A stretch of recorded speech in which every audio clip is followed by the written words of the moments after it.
சுவையான மோர் குழம்பு சட்டுன்னு பண்ணிடலாமா? வாங்க. 1/4 கிலோ வெண்டைக்காய் எடுத்து இப்படி நறுக்கி வச்சுக்கோங்க. தயிரை கடைஞ்சி வச்சுக்கோங்க. நான் மிக்சியில் ஓட்டி வச்சுருக்கேன். அரைக்கிறதுக்கு தேங்காய், பச்சை மிளகாய், பச்சரிசி 1/2 ஸ்பூன், ஜீரகம் 1/2 ஸ்பூன், மிளகாய் 1/2 ஸ்பூன் எல்லாம் அரைச்சி வச்சிடலாம். தாளிக்கிறதுக்கு கடுகு, வெந்தயம், உளுத்தம்பருப்பு, காஞ்ச மிளகாய் 2, பெருங்காயத்தூள், சுவைக்கு ஏற்ற உப்பு, கலருக்கு மஞ்சத்தூள், கூடவே கருவேப்பிலையும் சேர்த்துக்கலாம். தேங்காய் நல்ல சுவையும் மணமும் கொடுக்கும். அதனால் தேங்காய் எடுத்துக்கோங்க. அரைக்க வேண்டிய பொருள் எல்லாம் மிக்சியில் சேர்த்து ஓட்டி எடுத்துக்கலாம். இப்போ கூடவே கொஞ்சம் தண்ணி ஊற்றி அரைச்சிக்கலாம். குறையாக அரைச்சா போதுங்க, ரொம்ப நைஸாக தேவையில்லை. கடாயை அடுப்பில் வச்சாச்சு. கடாய் சூடாயிடுச்சு. இப்போது கொஞ்சம் தேங்காய் எண்ணெய் சேர்த்துக்கிறேன். அது கூடவே நம்ம சுத்தம் செய்து நறுக்கி வச்சுருந்த அந்த வெண்டைக்காயை சேர்த்து வதக்கி எடுத்துக்கலாம். பாருங்கள், இந்த அளவுக்கு வதங்கினா போதும். வெண்டைக்காயை தட்டில் மாற்றி வச்சுட்டு அதே கடாயை அடுப்பில் வச்சுக்கலாம். அதில் கொஞ்சம் சுத்தமான தண்ணி ஆட் பண்ணிக்கலாம்.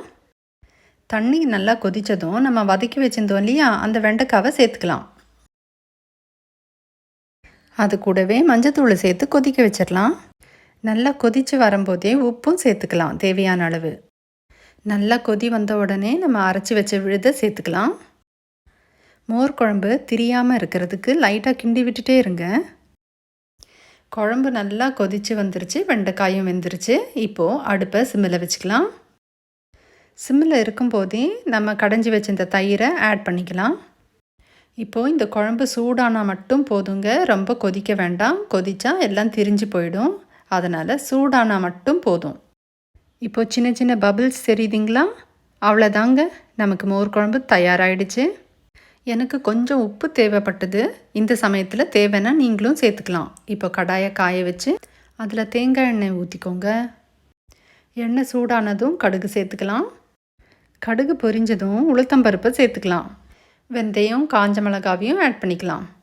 கருவேப்பிலையும் சேர்த்து பெருங்காயத்தூளையும் சேர்த்துக்கிட்டோம்னா நம்ம தாளிப்பு ரெடி ஆகிடும். நம்ம மோர் குழம்புல சேர்த்து அசத்தலான மோர் குழம்பை தயார் பண்ணிட்டோம். அட்டகாசமான பாரம்பரிய மோர் குழம்பு தயாராகிடுச்சு. நீங்களும் இந்த மாதிரி சமைச்சு சுவைச்சு என்ஜாய் பண்ணுங்கள். வீடியோ பிடிச்சா லைக் பண்ணுங்கள், ஷேர் பண்ணுங்கள், சப்ஸ்கிரைப் பண்ணுங்கள், பெல் ஐக்கானையும் ப்ரெஸ் பண்ணிக்கோங்க. நன்றி.